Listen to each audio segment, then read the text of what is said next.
وصفة اليوم اللي هي حلوة المبسوطة. يلزمنا 250 غرام زبدة أو مارغرين طرية، 2 حبات بيض، قرصة تاع الملح، مغرف كبيرة فاني، كيس خميرة حلوى. نحتاجو فرينة باش نضمو العجينة. وبالنسبة للحشو نحتاجو كاس ونص كاوكاو مقلي وملحي متوسط، يعني ما لازمش يكون رطب كي تاع البقلاوه. وبالنسبه للنص الثاني انا هنايا كملته بالجلجلان مقلي هاوليكم كما راكم تشوفوا.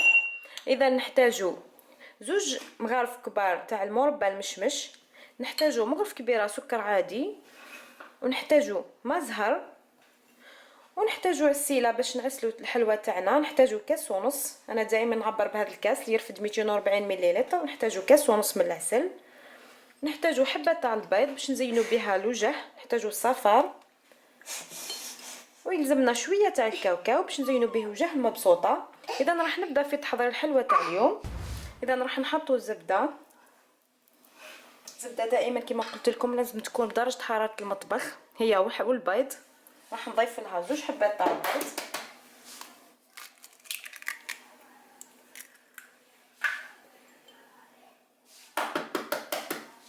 هاي ليكم. ونضيفوا القرصه تاع الملح، راح نضيف لافاني اللي عندي. اذا راح نخدم هذه المكونات مليح بيدي حتى نتحصلوا على كريمه. حنا تقدري تستعملي الباتر،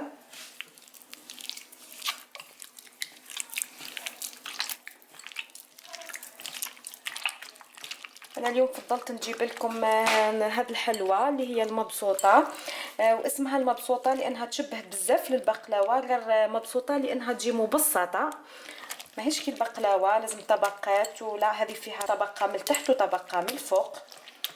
اذا حلوه سهله وبنينه بزاف، ان شاء الله تجربوها وتعجبكم.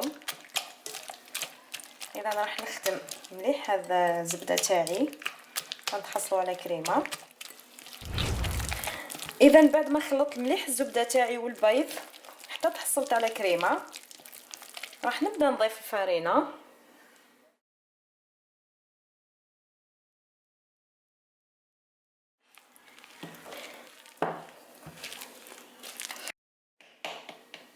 هنا نحتاجو الفرينه من 250 غرام حتى 300 غرام. راح نضيف باكي تاع لاليفيل تاعي مع الفرينه، هاي لكم هكذا. ونخدموها غير باطراف الاصابع تاعنا حتى تحصلوا على عجينه تكون طريه، ما لازمش تيبسيها.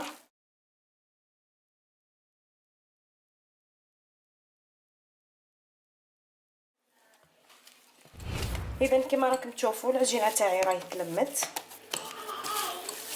لازم نخليوها شويه طريه، هاي ليكم. اذا انا هنا راح نخلي العجينه تاعي تريح، راح نقسمها على 2، نحاول نقسمها 2 كويرات متساويين.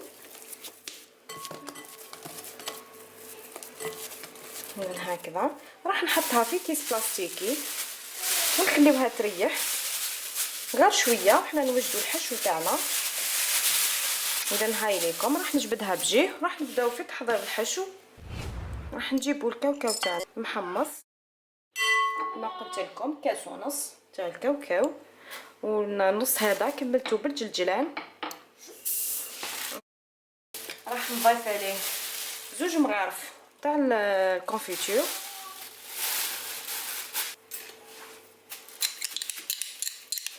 وهنايا بالنسبه لي يحبوا الحلاوه يقدروا يديروا حتى 3 مغارف.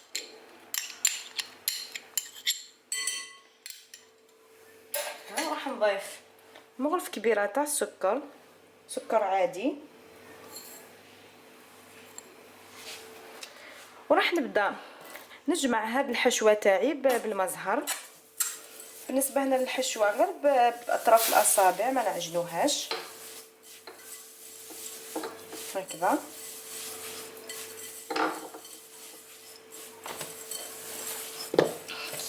انا هنا الكاوكاو استعملت حوالي 250 270 غرام، جاني كاس ونص.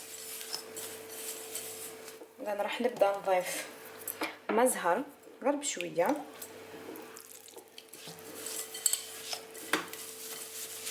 كما قلت لكم هذه الحلوى المبسوطه تشبه بزاف للبقلاوه، لكن هي بطريقه مبسطه وتجي هايله والله، تجي روعه وتصلح بزاف للمناسبات الاعراس. اذا راح نزيد شويه تاع ماء زهر،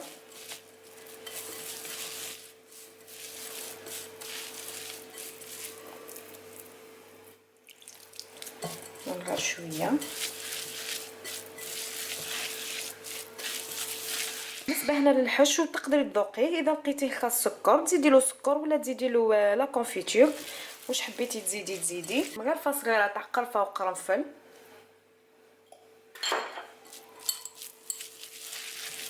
اذا هكذا ديك القرفه والقرنفل راح تبدل لنا طعمها هائله، ننصحكم انكم ديروها.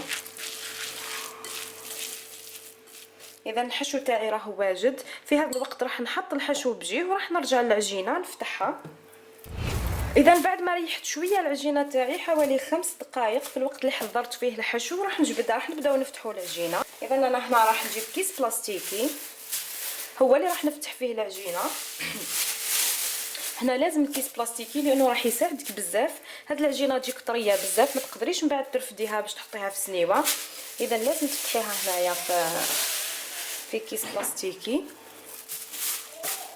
اذا راح نحطها ونحاول نفتحها مستطيله كما السنيوه تاعي.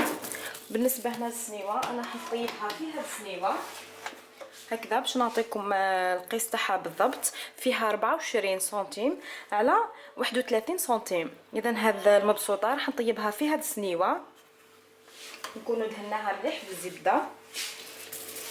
اذا نحاول نشكلها على شكل مستطيل هكذا، ومن بعد راح نبداو نفتحوها باللولو. كما قلت لكم كيس بلاستيكي لازم لانه راح يساعدك بزاف. وبالنسبه للعجينه لازم تفتحوها رقيقه لانه فيها لا ليفيغ راح تزيد تطلع.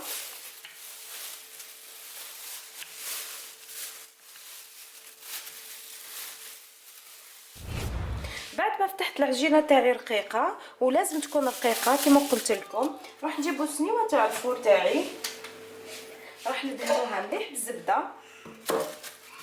اذا هذه خطوه لازمه، تدهنوا السنيوه تاعكم مليح بالزبده.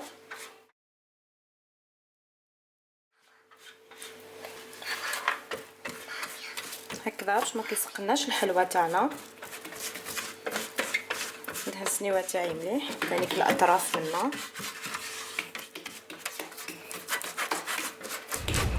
اذا بعد ما دهنت السنيوه تاعي راح نحطها، راح نحي هذا الكيس بلاستيكي هذه العجينه تاعي هكذا كما راكم تشوفوا راهي رقيقه بزاف. هاي ليكم ان شاء الله راهي تبان لكم مليح.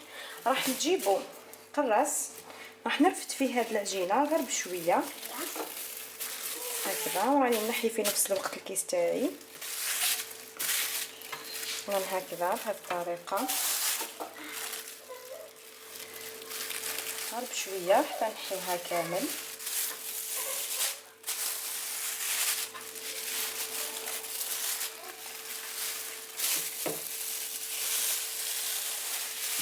اذا هاي ليكم نجيبوا السنيوه تاعنا ونحاول نحطها في سنيوه.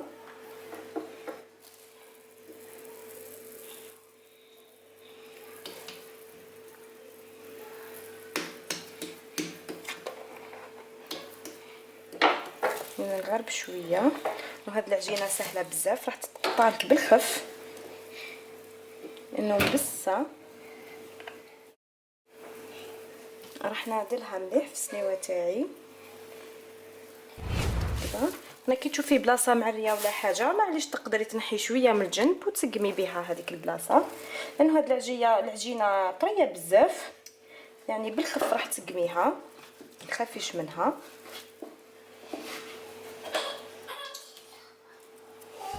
كما راكم تشوفوا بعد ما حطيت الطبقه تاعي راح نجيبوا الحشو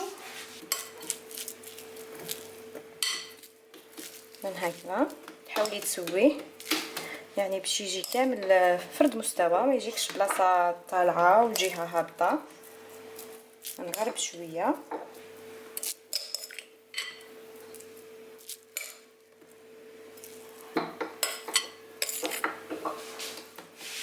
اذا راح نسقم مليح هذا الحشو تاعي وغير بشويه باش ما تقبلناش العجينه. هكذا راح نوزعه كامل. هنا بالنسبه للحشو بالك راكم تقولوا بلي الحشو قليل مش معمره بزاف. هذه المبسوطه تجي هكذا، ما تجيش معمره بزاف، ما تجيش محشيه، الحشو تاعها لازم يجي شويه قليل هكذا. ما تنسوش بلي راهي فيها لاليفير يعني راح يزيد يضاعف لنا الحجم تاعها. وانا هنا راني فتحت الطبقه الثانيه هاي ليكم. اذا راح نرفدها ونحطها في سنيوه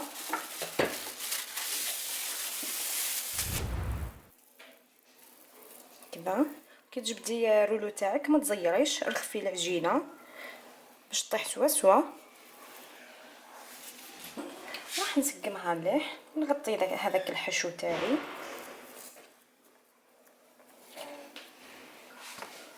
انا هذه الوصفه عندي قديمه يعني وصفه رائعه، حبيت نفيدكم بها وخصوصا اني ما لقيتهاش في اليوتيوب.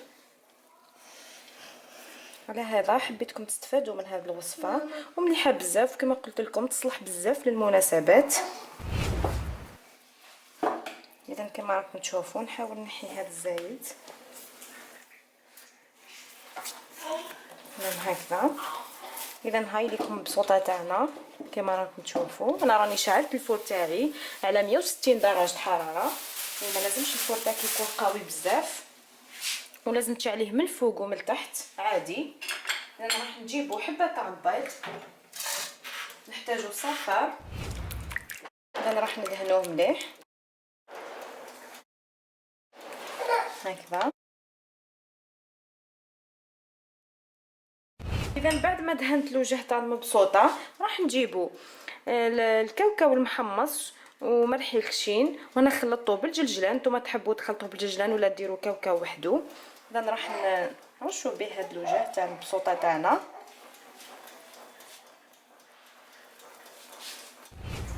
اذا هنا راح نقطعوا المبسوطه تاعنا قبل ما تدخل للفور. هنا التقطيع يعني اختياري، تحبي تقطعيها مقرودات ولا مستطيلات ولا مربعات حسب الذوق تاعك. انا نفضل اني نقطعها مستطيلات. اذا راح نبدا نقطعها. اذا هاي لكم البسوطه تاعي بعد ما قطعتها راح ندخلها للفور. كما قلت لكم لازم يكون الفور تاعكم 160 درجه ويكون مسخن من قبل. راح ندخلها للفور ونشوفوها فيما بعد ان شاء الله. اذا هاي لكم البسوطه تاعنا بعد ما خرجتها من الفور راهي مازالت سخونه. هنا لازم تكون سخونه باش نشربوها بعسيله بارده. انا هذا العسل سبق وحضرته في المنزل.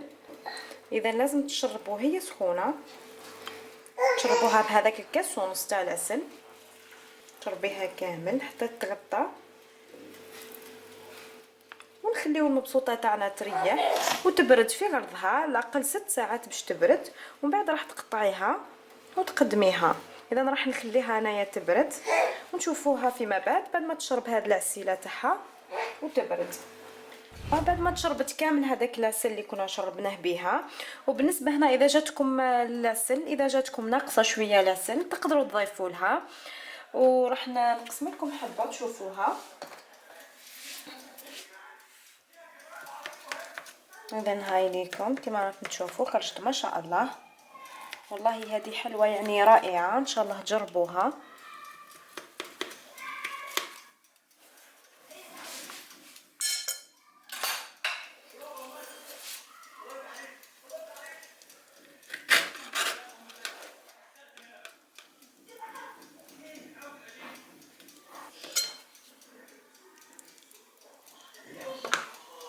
اذا هاي ليكم